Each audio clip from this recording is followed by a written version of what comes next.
That's right. The machine So world. on your best behavior, Nichols. Hi, Nick. Hello, Rebecca. Nice to see you over Nice the to see other you. side of the world. Good evening to you. Yeah, here it's, what is it, 10 something, 10 o'clock p.m. in Athens, Greece.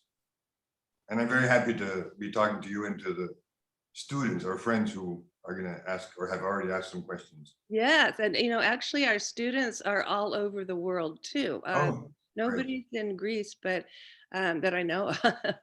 But and also a lot of people are, unfortunately not traveling, and we all know why that is. But our students do come from many places and are often very well traveled. So we've, oh, by the way, hi students. Hi, everybody. Great to see you. Wonderful to see you all. Thank you. Thank you for your excellent questions. Nick and I have been talking about them and about you. Nick is one of my favorite people in the world, and I mean that quite literally, because he is, it is after 10 o'clock where he is in Athens right now, and is, I mean, wherever you are, you're not in Athens right now? I am in Athens, Oh, in you my are, okay. basement office with And here I am cameras. a little bit after 1 o'clock in Scottsdale, Arizona. So here we are having a global connection. Nice. Nikos and I have known one another for many years. We have some infamous stories, which we will probably not touch on today, but we could, but we're gonna just. Too tantalizing, I think, the way you're saying it. So maybe you have to explain to them, but anyway, at some point. Well, scandalous in a lot of ways. Nick and I were roommates, among many other things, during a very adventurous time in both of our lives many years ago. So that's always fun to, even just try to remember, which is a great exercise. But it's just a I thrill. took elaborate notes of that time period, so I have I them. know. Right, right. And of course, we had an epic correspondence before I even ever got there. True. So, and we have that as well as documentation of famous friendship, right? And it was awfully fun. But this is all about you guys. So I just wanted to explain to everybody that thank you. You all handed in, just as requested, 3 wonderful questions from each of you. But in sort of the name of time, we only have time to ask Nick 1 question per student. So I hope that's okay. And they were all great. So it's not a judgment. They're all wonderful. So, okay, we're going to get started.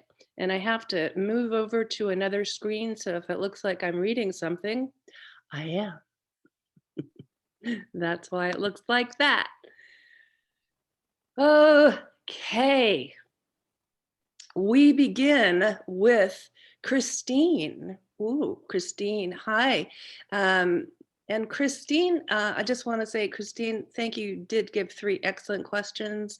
And she begins by saying, Nick, it was really amazing to look at your background and see see the life that you have lived and are living. Thank you for taking the time to answer our questions.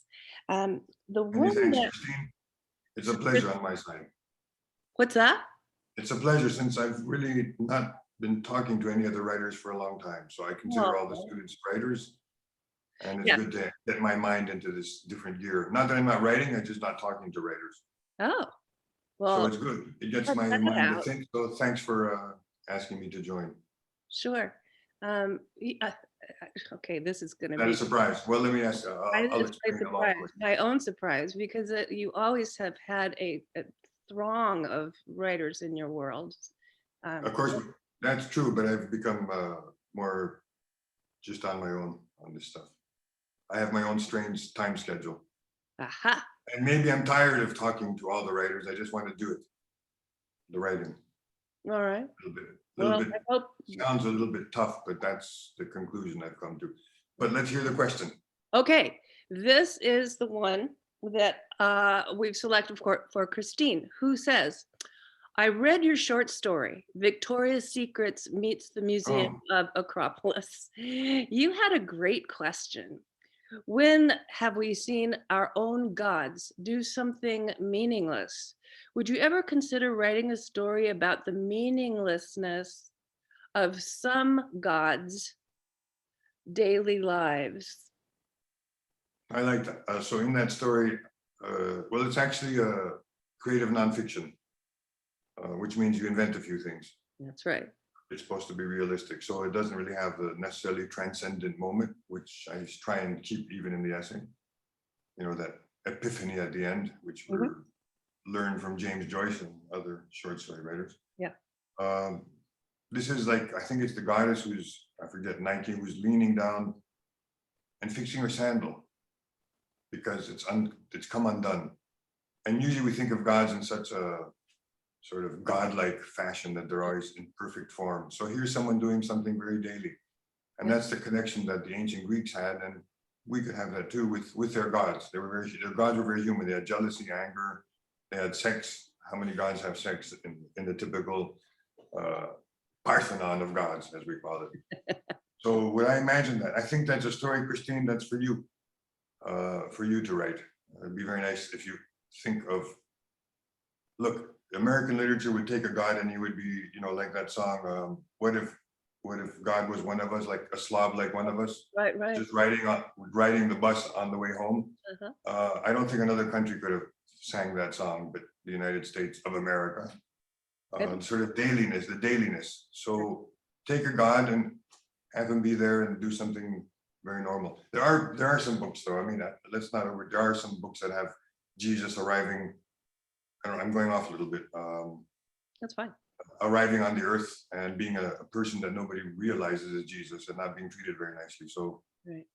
there are those kinds of things. But the ancient Greeks, the exciting thing is that they're so modern in my sense, Rebecca. Yeah. Christine and the rest of human things. I can go off on this, but let me put a period there, and I hope that covers most of the question. Well, sure. And I think that I know you well, and I know you could go off a lot on all of these questions, which is why it was hard to select just one among all of these. But I One. think it's a question that that gives one thought. And look, this is creative nonfiction, so you take a situation and you try and make it a little bit more somehow. Why even give an essay? Yeah. Why should someone read this story? Right. You hope that when they finish the story, something resonates. It stays in their mind. Sure. So it has to go beyond just telling the way you tell a story to your friend, unless it's a very deep and sort of surprising story. Right. Right. So the statues themselves, when you ever come to Greece, you're all invited. I'll take you on a tour. Are quite worth the walk, as you can see in that story. Anyway, Yeah. I'm Agreed. not sure how to continue that one. We could go on for a long time about the ancients. Oh, yes, we And do. yeah, Just by the way, Prince wrote that song. Did you know that? that was Prince, because I Mhm. didn't hear him sing. I forget who sings it. There's a woman that made it really Woman. famous. Yeah, her version was more famous. Osborne, Joan Osborne. Okay, but you know that song. I guess the class can look it up, but it's when I hear it, I think Wow. who else would bring, you know, the life force, if you believe in this stuff, down to a bus, into a bus, Right, except someone in the States, which has this democratic approach to things. That's why I have many short stories like Raymond Carver, who are talking about the daily person, you right. know, the average guy, the working class guy. That's very American. And because the States didn't have elites, we don't have a Tolstoy. We have you know, we didn't have that class distinction that the Russians had and had Right. that conflict. So the conflicts are on a different level. Anyway, so that's from one question going to many other topics. I'll try and put another period there. I'll try. We will stand. We'll check on that, Nick. Okay, we're moving to Jackie. And Jackie goes by Jack, Jacc. So hey, Jack. Hello, Jack. Um, make sure I have the right one for Jack. and Parthena earns her name, I could better understand the examples of irony throughout the story after the ending of her outliving her brothers and husband. So, my question is, was the death of her first baby by her brothers another form of irony, or did you have some other intention?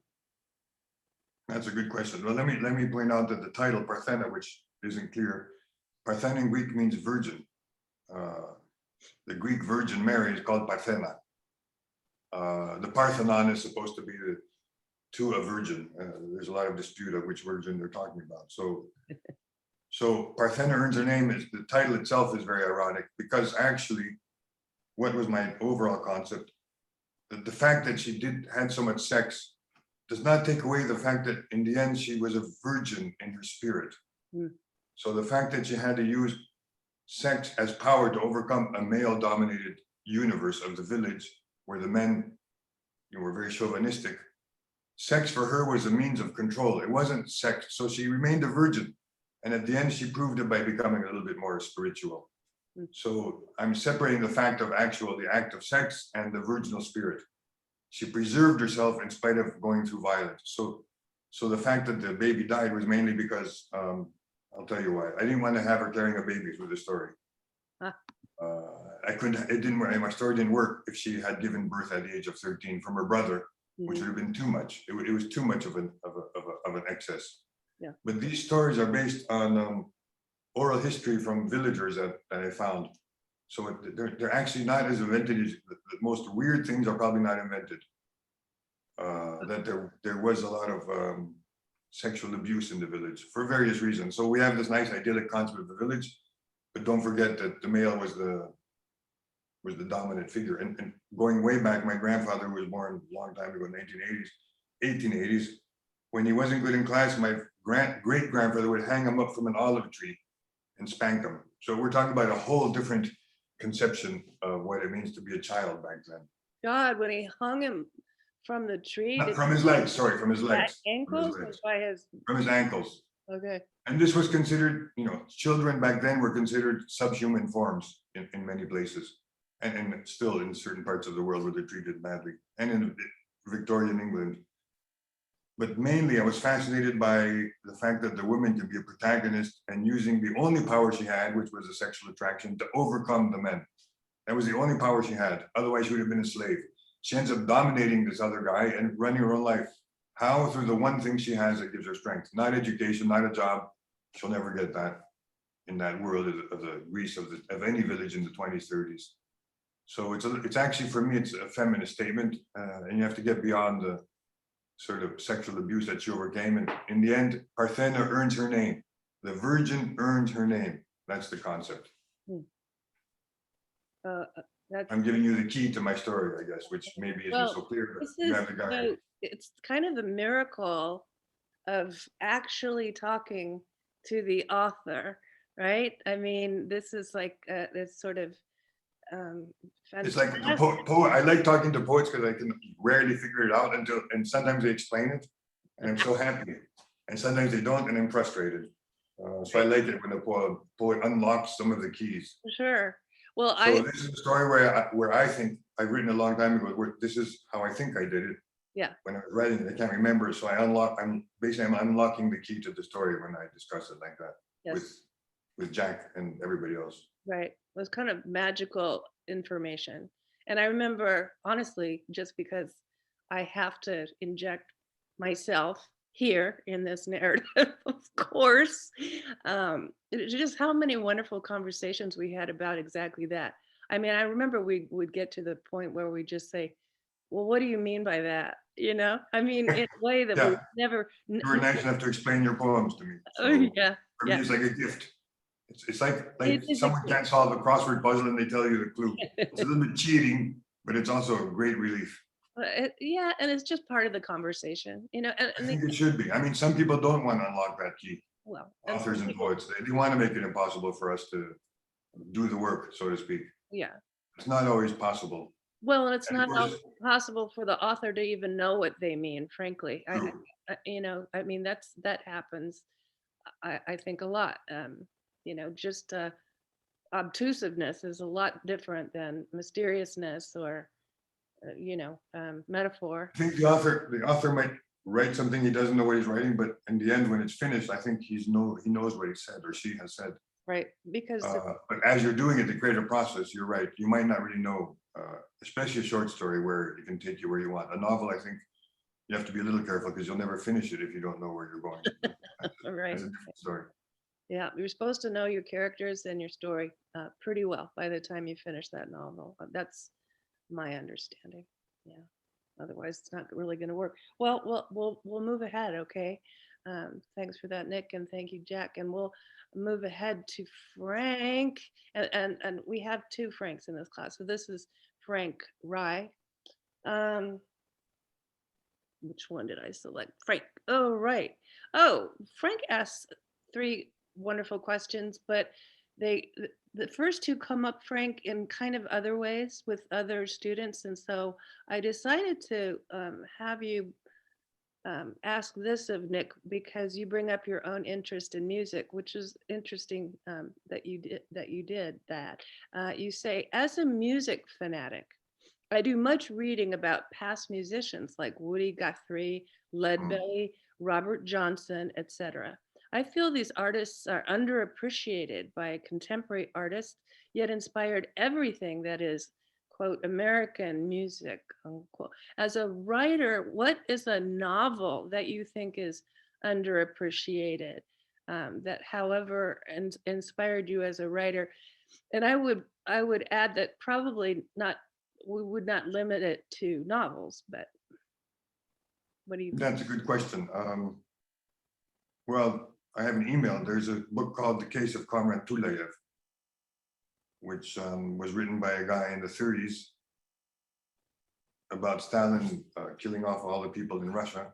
He wrote it in short stories, short chapters that are complete in themselves. I think there's 10 or 11 chapters. Each one is complete in and of itself. And he wrote it like that, not because he was thinking of linked stories, but because Stalin was out to kill him and finally he died. So he wanted the story to be finished. He wanted the chapter to have a complete. So how about that for it's forgotten today, but it won the Prix Goncourt, the French prize in 1939. And there's another one that brings me back to the Jesus one. It's been a while since I've thought the first question about the gods. And it's written by Frank Miller Jr. And it's called something for Leibowitz. I forget the title. It's awful. I forget the title. It's about monks who are, for some reason, preserving knowledge, and they're copying things that they don't understand what they're copying. But it's after the apocalypse. I loved when I was younger. I loved post-apocalypse books. So I tried to read all of them. Huh? Whether it was Isaac Asimov, which I see, or whether it was well, I forget the names. It's been a while. So this one is, for some reason, they're copying. And then we realize what they're copying is the design of the nuclear bomb. All they know is that it's powerful and it's God. They don't know what it is though. So how about that for a concept, which really riled me. I forget, the name will come back to me, but Frank J. Miller Jr. is enough to look it up on the Google. Underappreciated and he wrote only that book. So it's this one guy who wrote a book in the 50s when the apocalypse period, Cold War brought a lot of catch-22 and Vonnegut. There was that whole Cold War period, which I guess I grew up with in the science fiction world, more like that. I used to love science fiction. I don't read it today. I read the 50s, which was full of the Star Trek hope of the future. I mean, science fiction in the 50s was basically a beautiful, optimistic future of aliens that would be friends with us somehow and visiting other planets. Now it's become this fantasy world with Game of Thrones and other things that's more violent. You wrote your own underappreciated authors. I don't know. It's hard for me to think right now. We seem to discover them all. Every now and then someone comes out that we didn't know. But these two, I think, right now are the ones that come to mind. That's cool. That's a really challenging question, because. But they also influenced me. The Case of Carmen Tuliev, I have like 6 or 7 books on a back shelf where I think what I do, this is a writing technique. I take one of their sentences, I actually put it in my story, And I say, and of course, whenever I read the thing, I know exactly what's mine and what's not mine. I take it out. I never leave it in. That's plagiarism. But it sort of influences me in terms of, my God, look at the language of Nabokov, speak memory, you know. Wow. So that thing really pushes me. I don't do it all the time because it can be destructive. You know, I'm not writing like him. I had a friend called Christopher Hitchens who died, unfortunately, in 2011, I think, from cancer. And I asked him why. He was a great essayist. Okay, he wrote about religion, and he was a little bit of a radical, more than that. Yep. He attacked Clinton, and he was leftist, but attacked everybody. I said, why don't you write fiction? He says, you know, Nick, I've read too much fiction, which means as soon as I start writing, I have all the greats on my shoulders. I have Tolstoy, Dostoevsky, I have, you know, whoever else you might be, Pirandello, whatever, on the back of his mind. I have Hemingway. I can't do it because these guys are sitting on my shoulders that I read, and I do book criticism. So he was frozen. I said, you know what? Just forget that, do your own writing style. Otherwise I would stop writing too. But every now and then I look at the greats and I think, okay, here's a standard. Let me see if I can meet part of it, even one little bit of it, even one little finger of it, you know, to be humble. Yeah. But if you start like that, you can freeze. If you start and say, I'll never compete with, if you like the Hemingway, if you don't, it's too much, the Philip Roth. But it's true, when I read too much of an author, I start to copy him or her. Sure, it's only natural. So I don't do it. When I'm writing, I avoid reading too much. And I'm writing now, so I'm avoiding reading. Which is a little bit odd, but it just influences me. Rachel Kushner, if I read too much of her, Oh, or Ferrante, you love Rachel. I do. You went wild for her as soon as you discovered. I did like her, but she's almost like a travel writer, almost. Anyway, that's a different story. Almost. So I think, did we answer Frank's? Yes, yeah, and Frank we definitely need to. Good question, Frank. And I guess you have some books like that, as I would ask you, or even stories. Thank you. Put it on yourself and show it to people at some point. That's very kind of you. So thank you, Frank, and you got some very helpful, stunningly helpful, not only suggestions for improving our own libraries, but sort of embedded advice as well, which is it's my technique. It doesn't mean yeah, but everybody finds their own way of not surviving. Talks about it like you do. So thank you. We're going to move ahead to Tara. Tara, I hope I'm pronouncing your name right. I know there's a couple of ways of pronouncing Tara. So also, Tara, you sent 3 good questions, but okay.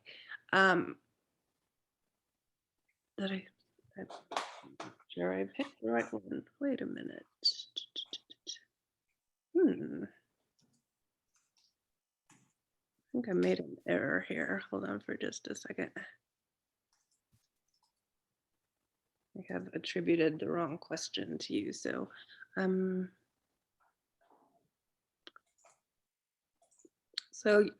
here we go. Tara writes, you come from a very famous political family. What? We didn't know that, Tara. How influential do you feel politics are to your writing? Oh dear, it's a big question. And how do you separate yourself from your family history from your writing if you chose to do that?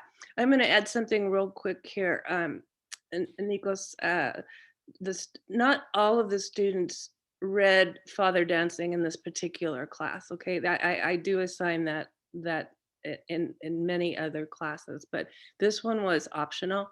So not all students read that. So you may point to that, but just know that a lot of people haven't read that. Okay, so Tara, very nice, difficult, nice question, difficult answer. Yeah, I do have 3 big politicians in my family.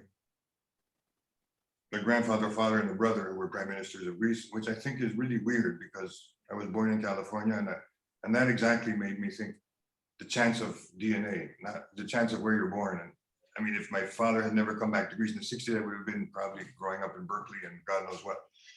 And free speech movement and got, you know, hippies. I mean, I saw a little bit of that. I was too young, but so that actually made me think about the weirdness of life, and that the only way I could deal with it was to write about it. So it influenced me in the sense that at first I did not want to write it all about my life, because I thought, what author writes about his life? Give me a break. You have to, write about the whale, Moby Dick, something that's, although he was knew about that kind, you have to write about things that are not the real creative person writes about that world out there. And so my first novel, I was writing it in the third person about another little boy. And when I switched to myself, it worked. When I switched to myself, to the first person. And I've tried to avoid writing about myself, and I haven't managed. So you're right. Now I'm writing after trying to avoid it completely. I thought, you know what? Rather, if something is bothering you and you're avoiding it is also meaning that it's influencing you. It's strange. If it doesn't bother you at all, and you don't even avoid it because you don't care. I mean, the same way breaking up with someone you love. If you don't love them anymore, it's not so important. But if you do and you break up with them, it hurts. So my next novel now is actually about, it's about everything in a more honest way, because I'm older. Family, women, all this stuff. Again, I'm back to my life, and I'm a little bit upset about myself. And yet I think, in 50 years, who's going to care that it was your life or not? Is it a good book? And does it have a nice story? So right now, I'm doing something that not many authors do. It's fictional, but most of the names are real. And some of the people, I'm going to give them the book and ask them if it's okay if I use their name, otherwise I'll change it. For the living ones. For the dead ones, I have to decide, because it's has some people who are no longer around. So if I invent a love affair with a woman who's still alive, does she want that in there? I would say, why not? But maybe she doesn't if she's still married. But so I have funny questions in my case. This time I'm going fiction with real names. And I think, who's that? There's a sort of an author who did that. And anyway, there's very few authors who've done that, and why not? So it's like creative fiction on the fiction side. So yeah, the politics is influenced. It's also influenced me another way, that it made me think that I always had to do something important that was meaningful in life. And that my writing had to have this deeper moral thing about it. And that's a little bit of a pain. So I finally broke through with the science fiction thing, which a book that got published in Greek, but not in English, about Rebecca knows it, a person who steals memories. And still it had a political side to it. So I can't really get away of this morality that I was imbued with. So you're right, it's a little bit of a pain. It's also, I think, the difference between growing up in the place where you feel like, or we have sort of the burden of some history. And of course you could say, just write it in a different name, no problem, but it's in you. So it doesn't matter if you change your name. There's 2 points of view on all this stuff in terms of problems. If you have a problem, do you move out of your house and go like to California, Arizona, or New York? And that changes your life? Or it doesn't matter where you go because you carry the problem with you. So the same with the pressure of politics. If I went to Argentina, would it disappear? No, because it's inside me, even though I wouldn't be around it. So I ended up embracing the problem and writing about it. So that's the long and the short, with a period again. Right.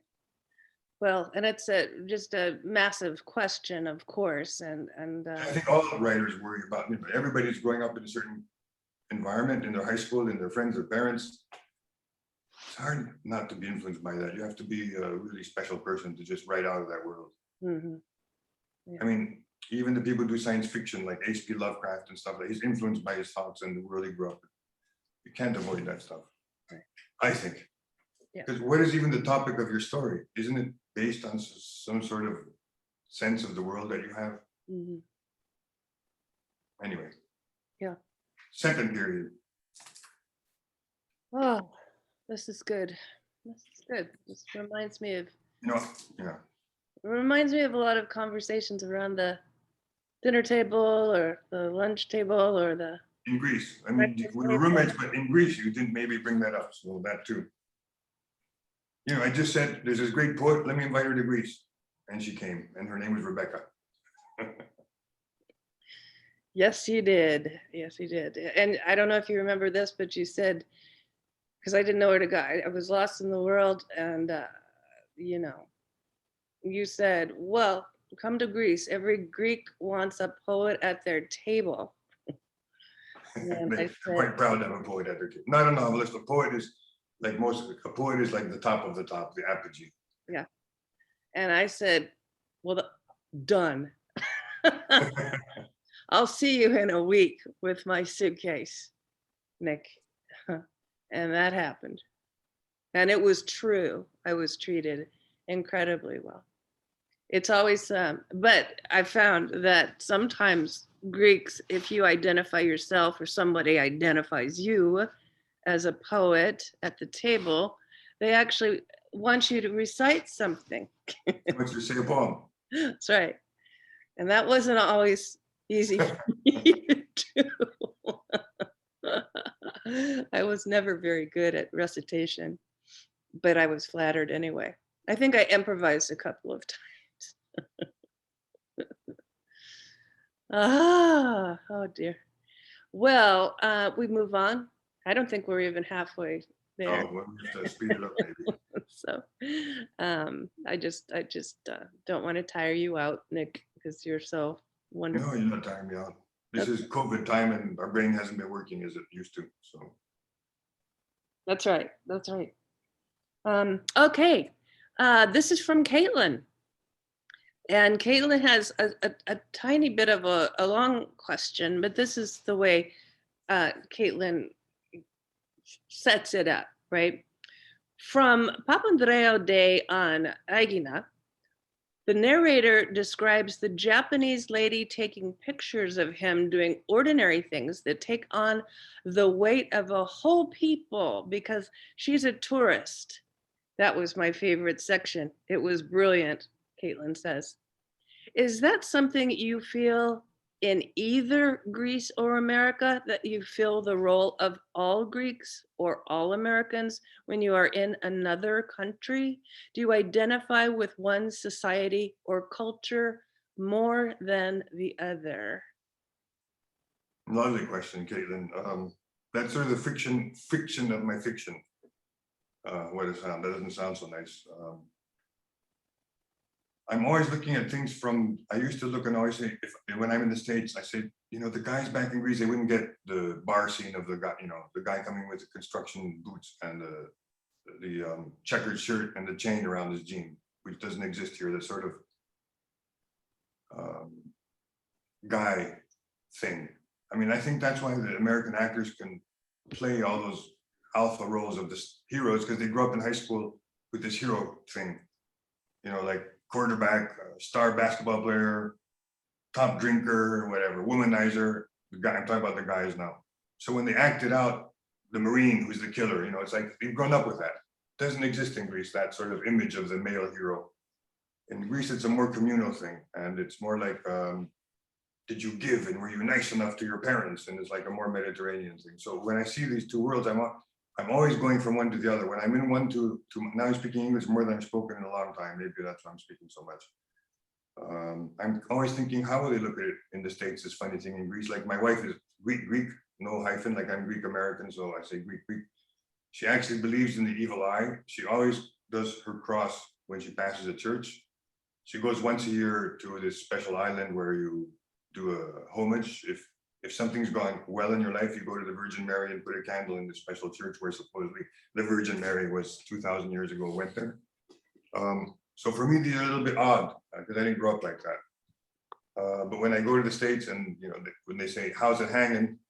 I think, that's not an expression I hear on the other side here. So in a sense, so I like it. It keeps me going. When I hear a new expression, I'm not up with the expressions in the States. Like I recently learned the term cancel culture. Okay, it took me a little while because I'm not living there, but I like to hear that stuff. So I think it's also the role of the writer to step outside and look at the weirdness of our daily life. If you can look at the weirdness of because you're living it. I often tell my children, just take pictures of your high school, which you think is the most normal thing. Take pictures of this little English-speaking high school in Athens, because it's not the normal thing. Somebody in northern Greece, somebody in Arizona doesn't have the same high school experience. For you, it's the normal thing. For somebody else, it's weird how you communicate, when you talk about what your issues are. Take notes of that. I was telling with pictures, everybody's got their cameras, their digital cameras now. They didn't realize they didn't do it. So didn't succeed. So what your life, all the people around the world now, which you think is very normal because you're living it, is not normal for the reader if you present it in the proper way. So I think that's why the having two cultures, living in another country, it obliges you to step out of yourself, and it helps the writerly, I would say. Like, what is the weird thing about walking down in your construction boots in Seattle? It's not weird for you, but for the guy in Greece, it's weird. Anyway, so that's the friction, I say, of the two worlds. That just, for me, that just opens up a lot of possibilities for comedy. Like, Completely. The good writers, especially in the States. What's the woman I got? I'm really bad on the. I have it in my shelf here. I can probably find it. The people who do that, they know how to do that. About especially the States has so many ironic stuff going on all the time because it's such a big country. There's so many cultures touching each other. I wrote one nonfiction which was called, there's in a book called The Genius of Language. And I remember when I was an undergrad, a Greek guy came for graduate law school who didn't speak English very well, but he spoke English in a sophisticated way. So he worked at a pizza place, even though he was getting a master's at LLM, because he was poor, but he was a smart guy. And I remember a guy came in and he says, "I want 2 zas with ancho," right? And he was the pizza guy. He said, I was happy to be there. He said, "Nick, what is he ordering?" And I said, "Look, he means 2 slices of pizza with anchovies." So he turns to the guy and says, "I'm sorry, I don't speak colloquial." Right? And the guy got really upset. "I don't speak colloquial." You know, that was his greatest. "I don't speak slang." So I'm just saying, I love that moment. And it's in my story. The two worlds, the conflict. Well, I'm going to stop you there only because that is Period. exactly what our next student asks about a little bit more. Okay. This is Okay, good. from Virginia, and she actually just went ahead and combined these two questions into one because they go together. She said, "I read your piece in The Genius of Language. Oh, well, there we go. Teen writers reflect on their mother tongue, and I didn't know you had that in there, yeah, and found it. You know, your library in our class is huge, Nico. I'm gonna show it to you as soon as we're done. Okay. I should have shown it to you before. I didn't know that was, anyway, okay. Yeah. So anyway, how could you?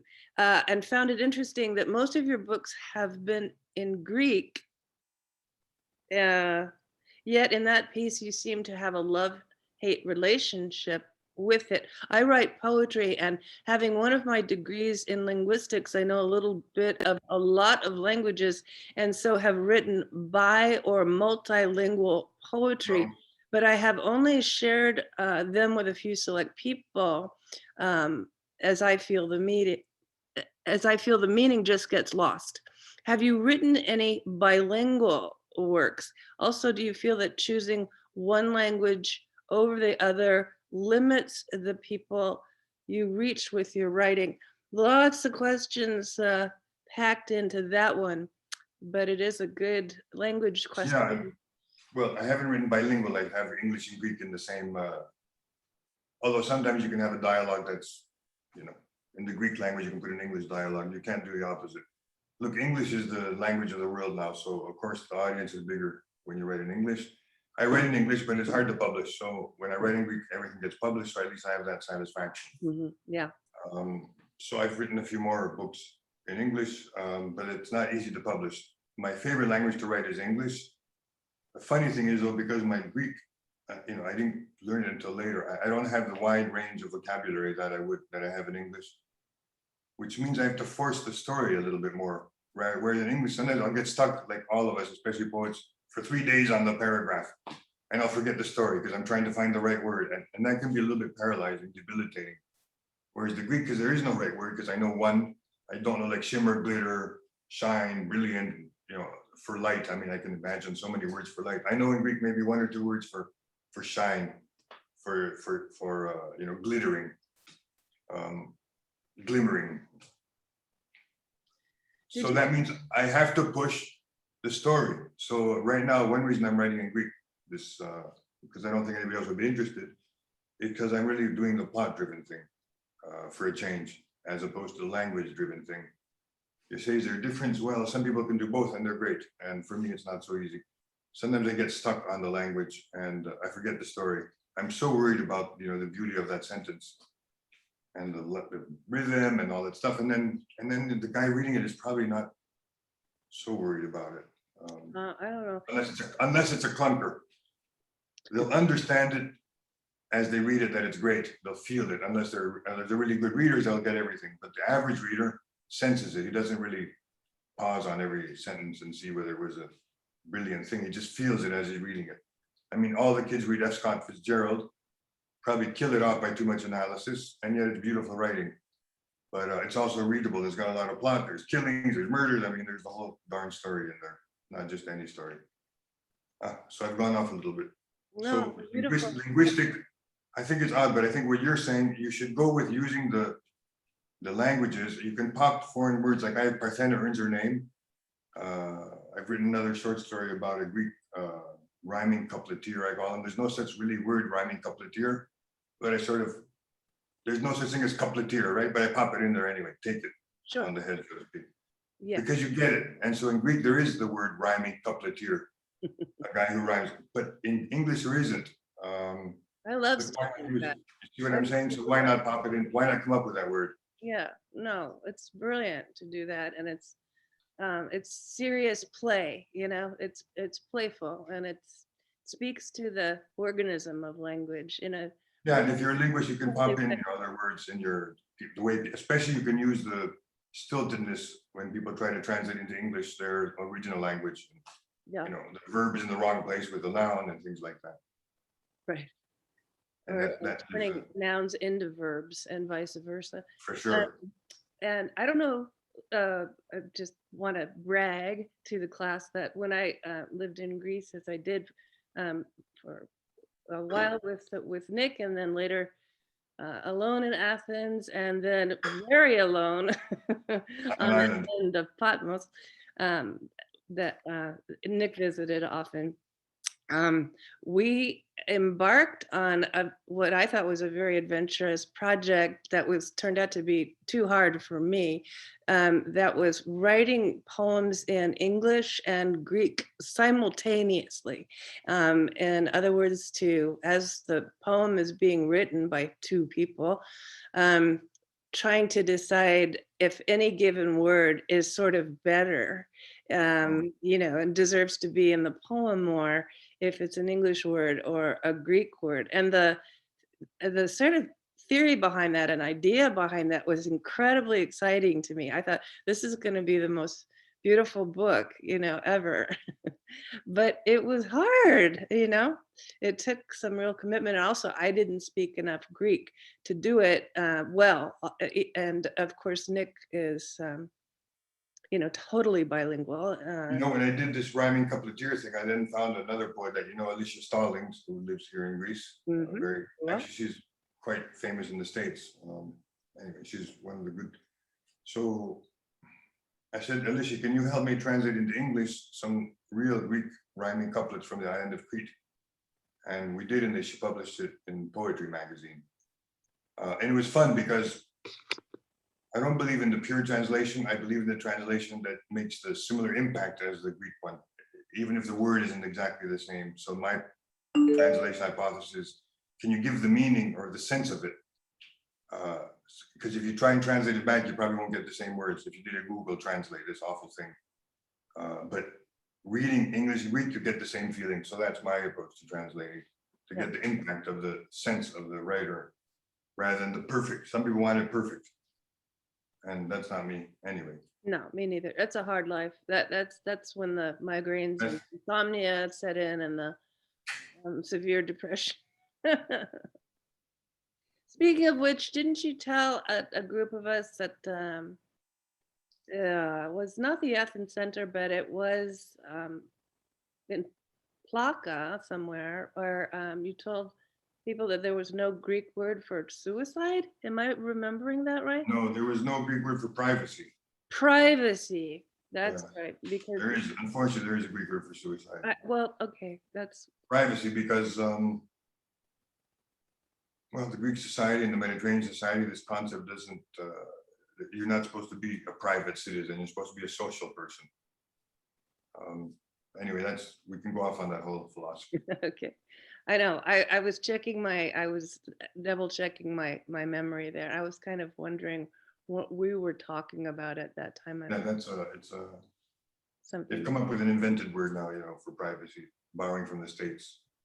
It didn't originally exist. Now it's come up with it. Well, you It made doesn't really work. It doesn't really work. you It made a doesn't really joke make sense. about it somehow. It was sort of like since there is no Greek word for private, people are never left alone long enough to. Okay. I was saying we have low rates of suicide I was making a little bit of a joke because if somebody's contemplating it, let's say the father, he's gone in debt or whatever, he's in his office and he's written the note to his wife and he's just about to pull out the gun and door knocks. John, your mother-in-law's here. Come out for lunch right now. And then she goes away, and then half an hour later, the kids. So there's no real, and that's also a reason why it's hard to write here. People don't understand. They don't respect. What, you want to be on your own for 3 hours? What, are you a monk? What's your problem? Oh, you want to write? Do it later. It doesn't matter. They don't have the respect for like time of your own time, because they think it's a shared time, and you have to be social anyway. That's a whole bicultural thing. Yeah. Which I think people, I don't know the friends who are listening and the students, but I'm sure it's understandable. Sure. And I'm sure every student had their own pressures growing up from the family to participate in things that they didn't want to, which we have to. It's part of socializing. Well, I think I took the whole desire for privacy thing a little too far when I moved to Patmos. I That's really too much. There's an extreme. Extreme. I can't do that. I can't go up to the mountain and write. I've tried it. It doesn't work. I need to have the noise. Very cool. So next question. Yes, this one is from our friend John. I've had several classes with John. He's wonderful. And of course, I'm not surprised by this very intense question, and it's also quite long. So I'm going to read the whole thing and see how it works for you. Nikos, okay. John says, considering your political knowledge and connections, the dedication to Hellenic civil society, and your extensive travels throughout Greece, how would you say language diversity and its preservation is experienced in Greece in comparison to the US, thinking particularly about the historic Aromanian minority, which is proudly Greek and also proudly Aromanian? I ask this because A, I am biased as I speak Romanian, which is related, and have a love for the Balkans, but also B, because the US has struggled to invest in historic language communities and the preservations of that diversity. Many historic communities, the many indigenous languages, Russian in Alaska, Cajun French in Louisiana, Pennsylvania Dutch, etc., are experiencing rapid decline and invisibility. Thank you, John, for I think a John is very John-like question. the deep question. John has answered the question. Who doesn't want diversity in language? But as we know, they're disappearing. The globalization, the McDonaldization. The only good news is that like the rhyming couplets, which are a tradition on the island of Crete, which actually, it's almost like rap, okay? Because the rhyming couplet is like a rhyming couplet where you show off to the other guy that you can rhyme something and be better than him. And you have many of them. It's just that they have to be couplets. Unlike in rap, it could be maybe 4 lines down that it's rhyming. Right. And you twist the word. So the young generation on Crete are proud of the rhyming couplet tradition, and they do it now through SMS though on the cell phone, and they show off their talent to rhyme at weddings, baptisms, and this is 2012. So some traditions are strong. The television has realized, the Greek television has realized the importance of diversity. And so many times they have actors who are Roma, as you're saying, that are speaking that accent. They don't put foreign languages, they put accent. We have Albanian, Yugoslav, everything. So it's more accepted in Greek society. However, as in the States, the accents tend to disappear, and except for the academics, the special language of each community, it's hard to keep it going when that community falls apart and the kids go to university, et cetera, et cetera. Greece, I think like all languages, all countries, has huge diversity from the north to the south in terms of accents, in terms of history, in terms of words, because it's been invaded by so many countries. So depending where you are, you have different like in the west coast, close to Italy, the Greeks are more sing-song, and they have a lot of Italian words. On the east coast, close to Turkey, there's a lot of Turkish words. In the north, there's a lot of Bulgarian, Russian words. And in the south, there's a lot of Arab words. So the thing can just go on. So am I in favor of it? Who isn't in favor of more words in any language? Yeah. How is it preserved? Well, that's the work, actually, that's work for academics in the end. We can't change society necessarily. Right. That's right. Little we can do to influence the machinery there. Very difficult. Yeah. Of course, some people write books in those languages on purpose. Now, whether if they're read, that's a different story. Right.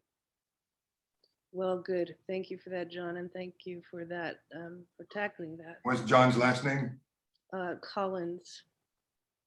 Because it sounds like he's got a background that he knows a lot about the Balkans. That's right. Yes. John is a pastor in Bisbee, Arizona, which is a place I used to live too. No, he's Next week we'll hear from Tyson for a massive difference, sort of now for something completely different kind of thing, I guess. Monty Python. Okay. Right. How did your military service influence your writing?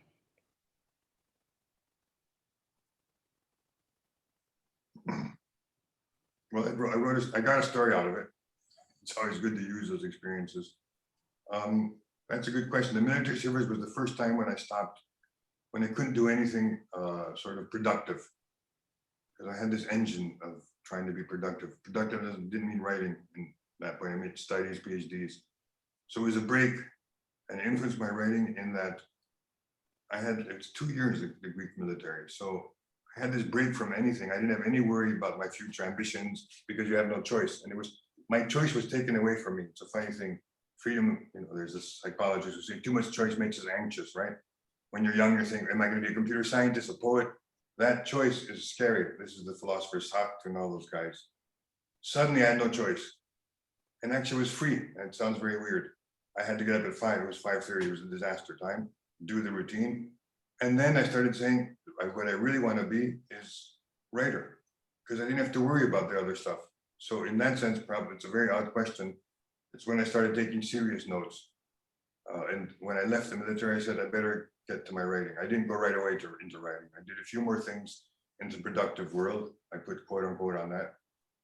Until one day in this job, I had suit and tie, I quit. And I said, if I'm not going to write the book now, I'm never going to write it. And so I quit a nice job and sat down and wrote it. And it could have been a disaster. And maybe it was, but here No, we are. I was just going to say, I knew you were going to say that. So I sort of threw away years of studies, but it's not really throwing away, it's shifting directions. So that's why I'm not a fanatic for being overly directed when you're younger. Because I felt I was on this A+ line. I had to do everything, get all the grades, and it was a little bit destructive. So the military took me away from that. Strangely enough, it was a relief. Okay. Anyway, that's a good question here. Of course, it gave me food for thought, the people you meet. It's a funny place. I was in the distant borderland where usually the people who go there have no connections. I was the only sort of middle upper class guy in 2,000 young men, because where I was the worst place because of my last name. Just to point that out, it was decided I should go to the worst camp of Greece in the military so that nobody talks about favoritism. And the worst camp meant that people who were not middle class, all poor, had no connections to get out of a difficult war zone. I mean, let's say it was the border. So I learned another language, a sort of slang of the working class and the innuendo and the sax and all that stuff. So it was fun for me, actually, because I was older than all of them. All of them went right away from 17 years old. And they weren't in them. If you go to university, you avoid for 2 years. So these are the guys who finished high school, bang, they drafted them into school. So it was for me a different language. I think I wrote a little bit about it in the Genius of Language. But anyway, I look back at it with pleasure, actually, strangely enough. Anyway, unlike, I didn't go to war, so it wasn't so bad. But we almost had a war when I was there against Turkey, but that's another story. So here we are. Good question. And it's not so bad sometimes to have that funny experience of having to take orders. Yeah. Weird, a whole other psychology here. It's very, very interesting. I appreciate the question, Tyson, because it's very direct on that subject, and actually, that was unique in this assortment of questions to Nick. So glad that we. How many do we have? How many more? Just so I don't want to tire everybody out. Oh, you're not. Don't you worry about that. I mean, you know, these students can watch this. Everybody's been on the screen like you and me, and everybody's been on screen for the last year, pretty much. No, that's okay. We love it. This is what we do. It's just what we do. You know, it's a joy in every way. I mean, it's going to be really hard to end, but please, unless you're getting tired, don't. No, let's keep going. We have a few more. I mean, let's see. I'm here. Yeah. 1, 2, 3, 4, 5, 6 more. Looks I have like. to speed up. I have to stop talking so much. Let's keep No, going. I don't. I disagree, but that's okay. I don't want to have an argument with you at this distance. That would be awful. Okay, so we will look at Ariana. Ariana has good questions for sure, and Ariana is very interested in father dancing. However, I'm going to table those for the moment, and she just very directly asks something I think we're all wondering. You mentioned in a presentation at the Athens Center in 2017 that you don't know if you'll write another nonfiction book. Has that still remained true? So I think this speaks to a question a lot of people have asked that I haven't necessarily read, anticipating this one, which is what are you doing right now? What's next? Good question. Actually, I thought I was not going to write again. I went through a difficult health crisis, which we don't have to go into the details, but anyway, it was, one of those health crises where you might die, okay? And while I was going through the therapy, I thought, did I take my life wrong? And how is writing helping me? I thought, you know what, maybe I made all these mistakes taking the writer's life, the bohemian life, because I've been pretty free about the choices I've made, completely free, in a real, not hippie way, but like just do what you want kind of thing, which is a very American thing, without the consequences. I don't have enough savings if I leave this world for my family, so I've made a mistake. So I thought you better, when you get out of this, if you're fine, you drop this writing dream, even though you've written quite a few books, and get back to making money, which is not so easy. And here I am writing a novel, and very happy, and it's sustaining me during the COVID period, because doing any business activities, which I do, is so rote and routine and boring, I hate to say. And the only thing that sustains me, well, I have kids and everything, but that's a different kind of sustenance, is when I sit and I think I've been creative for half an hour, an hour. If I feel I've been creative for an hour, I'm calm and zen and very happy. When I'm not creative, I'm nervous and I'm extremely bored by other people. So in the end, the writing is my savior. Even if I don't necessarily publish the book or not, the actual writing process sustains me. And I think that now, after all these years, is I don't care or not anymore. I would love, of course, for the book to do well, but the writing of it, the characters, the stories I'm telling, they make me happy. And that's also a sign that you're enjoying. If you enjoy the writing, it's probably good writing. It's probably a readable thing. If it's really hurting you and driving you nuts, which is also part of the process, it's not always it's not like the medicine that really tastes bad makes you well. The medicine that tastes good can have a nice output too. So I'm back to thinking that the writing is a sustenance and life-giving force. I know that sounds a little bit extreme, but for me, after having survived something where I might not have been alive now, the writing is great. So I'm writing a novel. It includes my mother, my father, myself in my name. I'm having sex with women I never had in reality in the novel. Good for you. One person, why not? Hard Why to not? believe. The problem is that, as someone said who's read it, says, Nick, they're going to think that this person that you had a kid with, which you never did, is real. I said, you know what? Yeah, but in 20 years, who cares? I'm going to have to deal with that flag. Because in Greece, the stuff I write, they interpret it that way. So anyway, I'm just saying, go for it. Who cares? And enjoy the writing process if possible. Just enjoy the freaking thing. I hate to say that word. It's fun. If you enjoy it, it's worth it in itself. Regardless, I know if you're younger writers, we all want to have something published. It's proof of the pudding. Okay, I get it. But if you enjoy it, that's 80% of the job. Once you've published enough, then it's good that you enjoy it. Now for me, of course, always nice to publish a short story in a magazine. There's always a pleasure. Not the same as the first one is the biggest pleasure. The first thing you ever publish is like, big. Yeah. Because you feel you've gotten there. Then let's enjoy it. Anyway, this is the older guy speaking to the younger guy. I've often thought, I think there's novels like that where the older person is talking to the younger one. Anyway, it's an interesting thing to think about. If you could talk to yourself, well, most people here are younger. When you were 20, what would you tell that self anyway? About writing, I'm talking. Anyway, next question. I don't think you ever became that older guy. Not really, Nick, but that's okay. I'm trying to hide it, yeah. You know what? Now we have like the way that the vaccines are given in Greece are by age brackets. So they're starting from the oldest, my mother, and going down. So if you say you've gotten the vaccine, they know you're in the older generation still. If you say you didn't have the vaccine in Greece, oh, you're young, because it's just going generational every 5 years. When every 5 years is done, they go to the next one. So I'm just making a little bit of a joke. So if people around you haven't done the vaccine, oh, you're a young guy, you're under 50. Anyway, we're at the 50 right now in Greece, at the 50-year-olds. I didn't know that. That's interesting. I was going to ask. It was easier. It was easier to organize.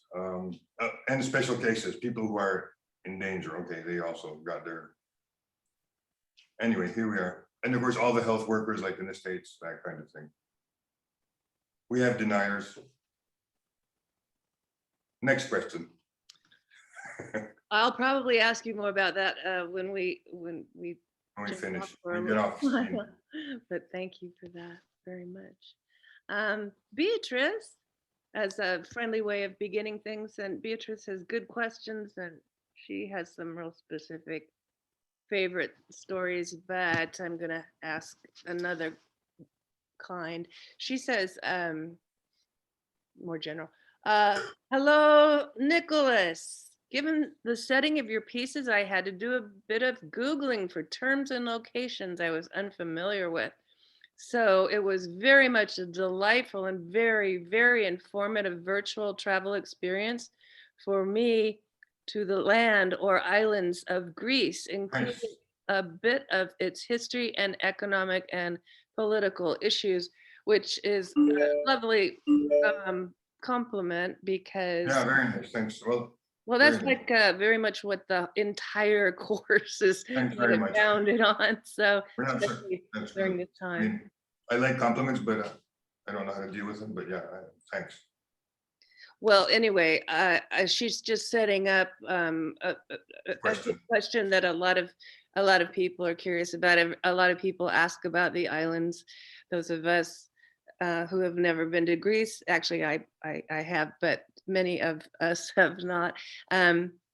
Wonder a great deal about Greece in so many ways, and of course, the island culture is fascinating, and a lot of folks are surprised to hear the incredible number of actual islands in Greece, over 2,000, I believe.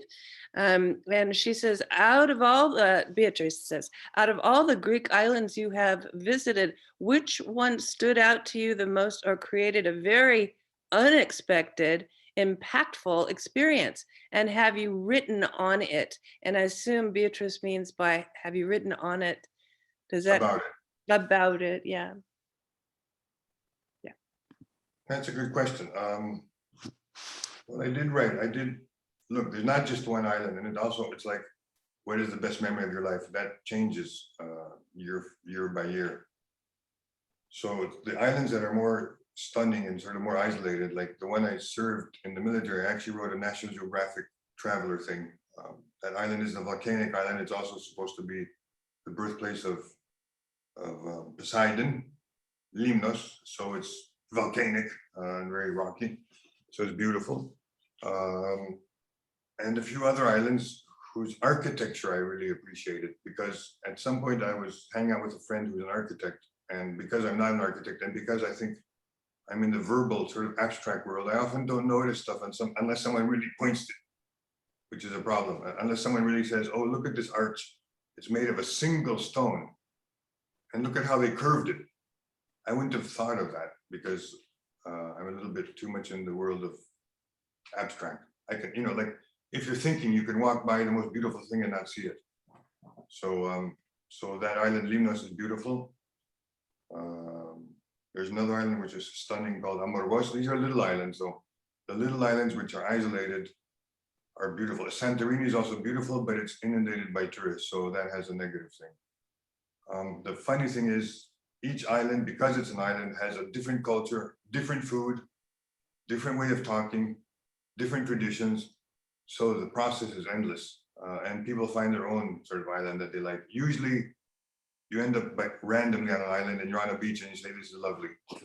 And of course, the food in Greece during this crisis period, I don't mean now, I mean the last 10 years, which Greece had a big debt problem, for whatever reason has improved. I think because Greece stopped importing food, it was too expensive.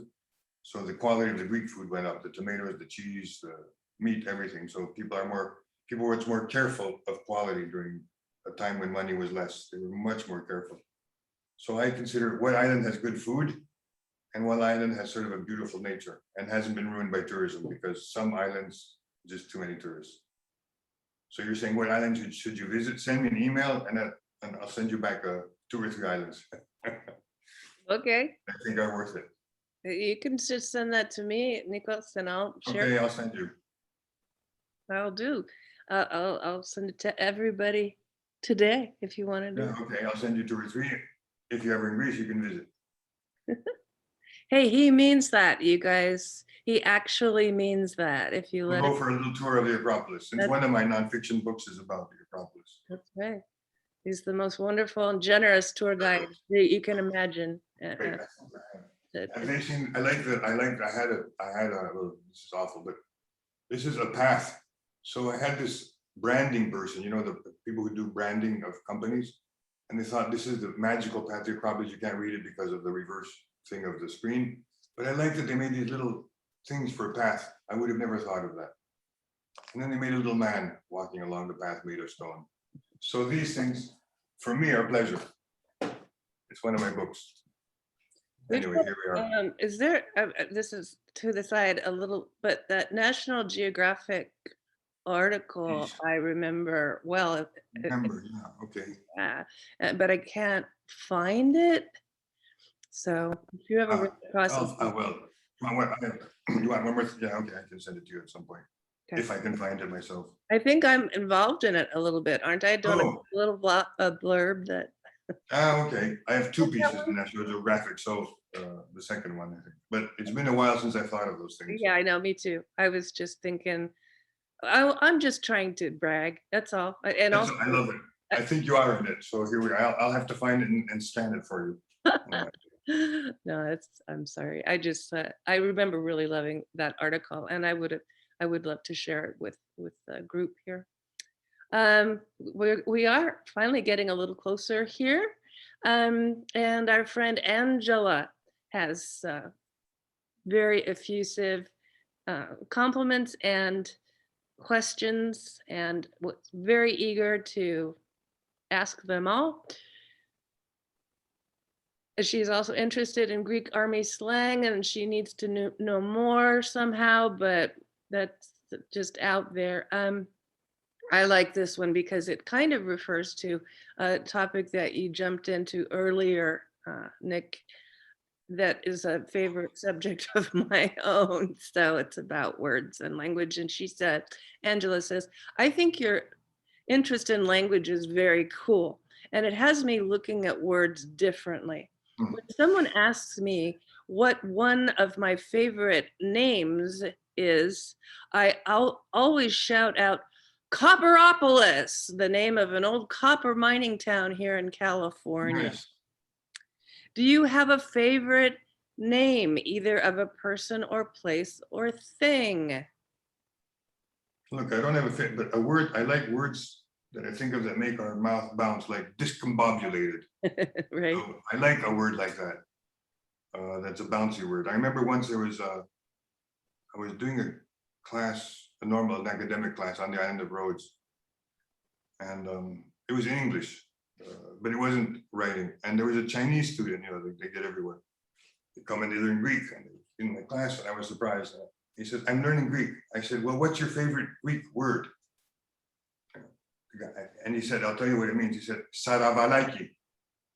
Okay, that's slang for like beat up pickup truck. Okay, very strange, but he liked the A, Saravalaki. I understand why he liked it, because a beat up pickup truck, one that's like falling apart. That is a It's cool. so slangy. Yeah. So I got him. I got what he was saying, and just like I like discombobulated or a word that makes my mouth. There's even the rap songs, they have a lot of that. So is there a place that I really like? No, but I like names that are funny. Of course, I try not to laugh when I hear them. You used to have a joke with a couple of children way back that involved, and I can almost not say this, saying cinnamon in them. Oh yeah, let's have some donuts with some cinnamon in them. No, with cinnamon in them. That was for my kids to learn English. But those Hey, are it was fun funny, things of and language. clearly Yeah. that stuck with me. It stuck, It's stuck. It's stuck with them. They hate it when I say this stuff. Of course, what I do with the kids who are bilingual is I say Greek words with an English with an American accent, or Yeah. American words with a Greek accent. Yeah. So they can do the accent thing. So when they're talking in English to a Greek guy, they put an accent. "How are you? Very pleased to see you." And when they're talking to me, it's American. When they're talking to a Greek, they add it without knowing it. So I love that stuff. But that's the language fun, the fun of language, which I think if all the people are taking writing classes, I think we love language and the craziness of it. Yes. That's pure comedy gold right there. Yeah, Pure it's just the fun of it, comedy the gold. fun of language. I could do it all day. Yeah, I can't get enough of that, Nick. So yeah, and clearly Angela feels the same way. Yeah, Angela likes it too, so obviously Yeah. she's into that. Can guarantee you, Angela, you two would have a very sparkling conversation. So on to T. T is also T spells her name THY. T is a student that has taken my classes many times, and we speak sort of outside of class a lot as well. And she is a terrific reader and a terrific writer.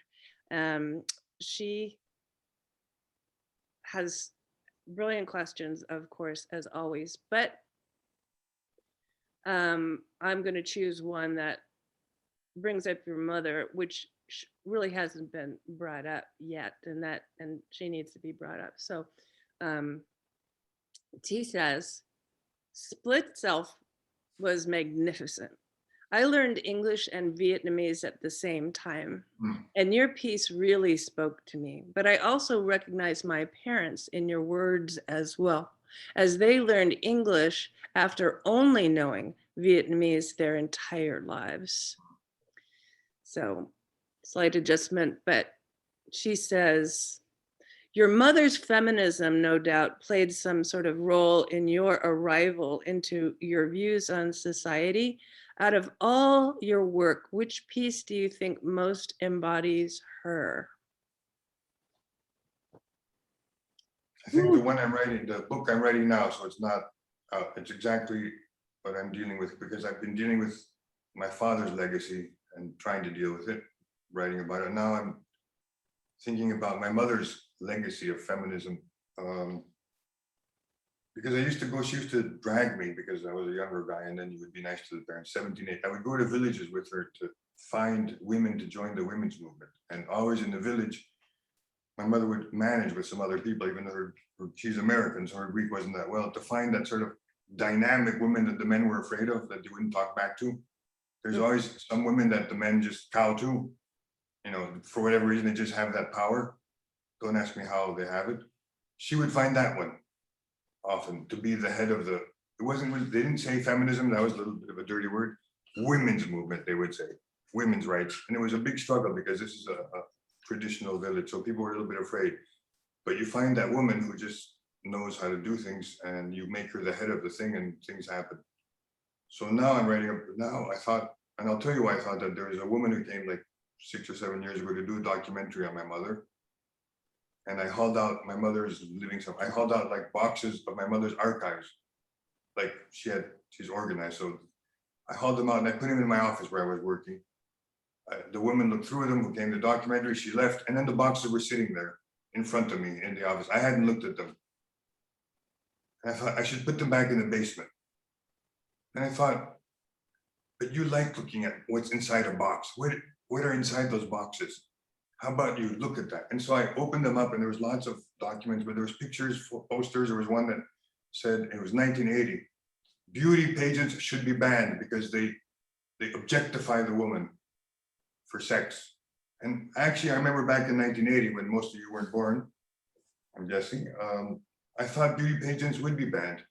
I really thought that the world is going to stop with cheerleaders and all that stuff from my mother's background. So that was a fascinating look through the archives, and I started writing a nonfiction book, and that's going back to that. I said, you know what, I'm not going to do nonfiction this time. It's too easy. I'm going to do fiction based on the women's movement.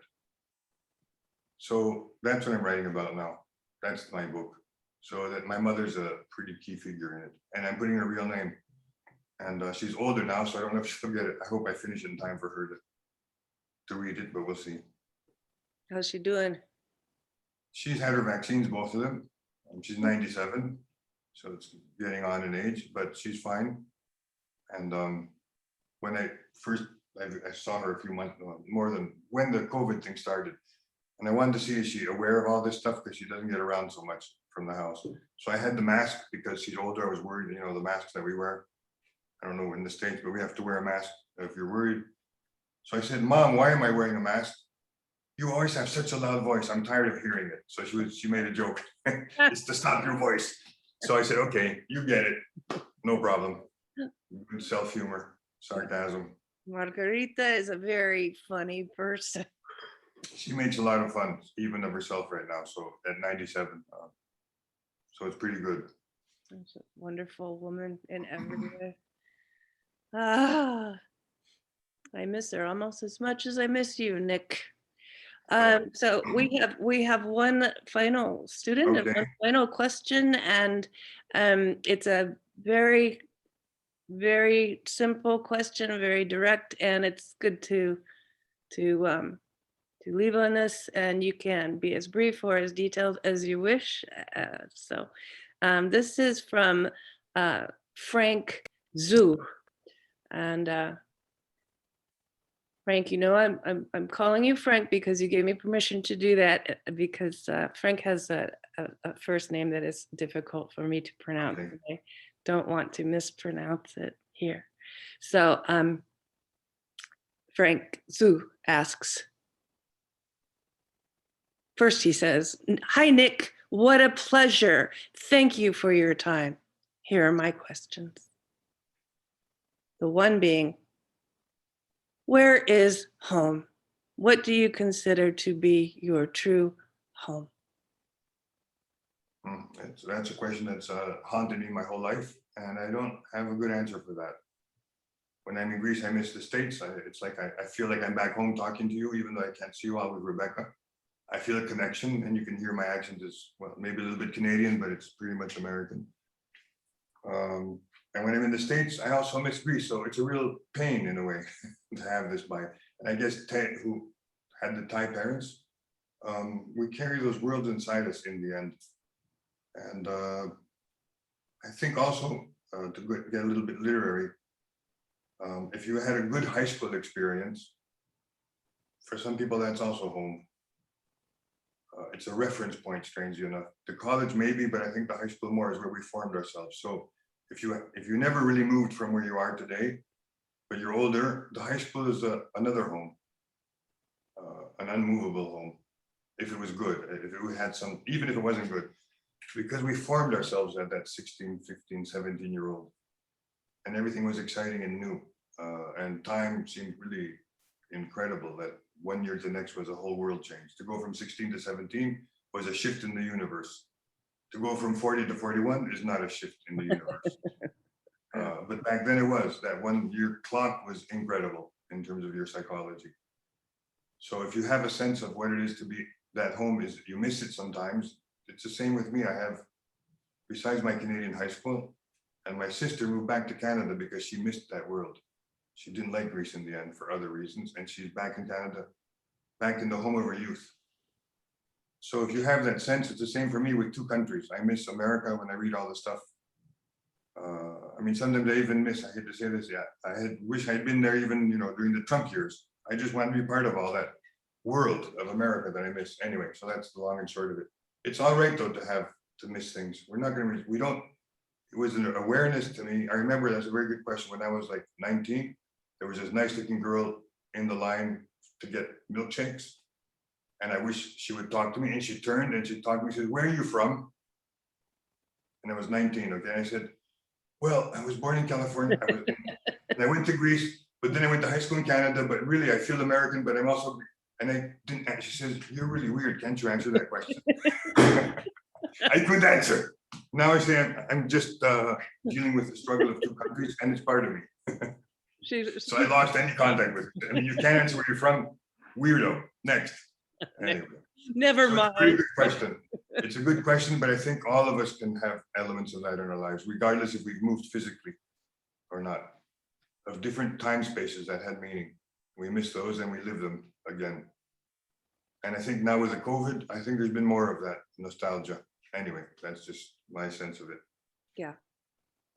Certainly more of a connection to at least the shelter that we call home, Yeah. To some degree.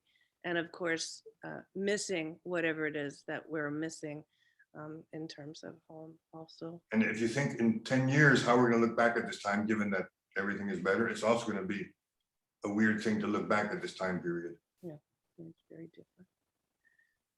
Okay. So thanks. Those are really good questions, and I haven't had sort. And I'm glad. I'm very excited that you liked that I wrote and you read it. So that's always fun for a writer to have somebody else read and appreciate what you wrote. And I think if I had you one-on-one, we could, or even in a class with Rebecca, we would have even more fun talking and promoting your writing. So write even a paragraph, and if you like it, you should be a happy person. Yeah, agreed. In every way, agreed. Nikos, I honestly can't thank you more. I feel a little choked My up. pleasure.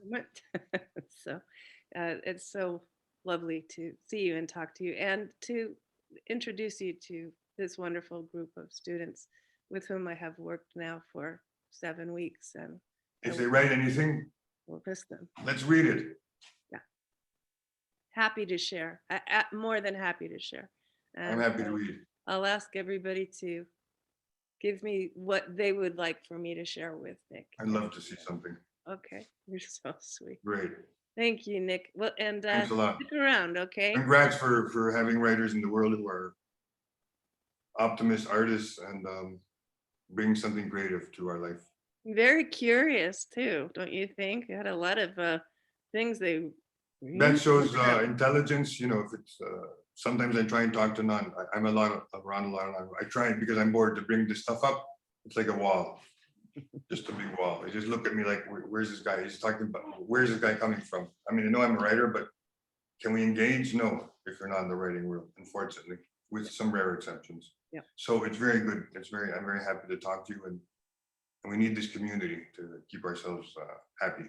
Yeah, so true. Okay, bye-bye class. I'll talk to you soon, and hang on, Nico, I'll be right back. Thank you so much. Bye-bye.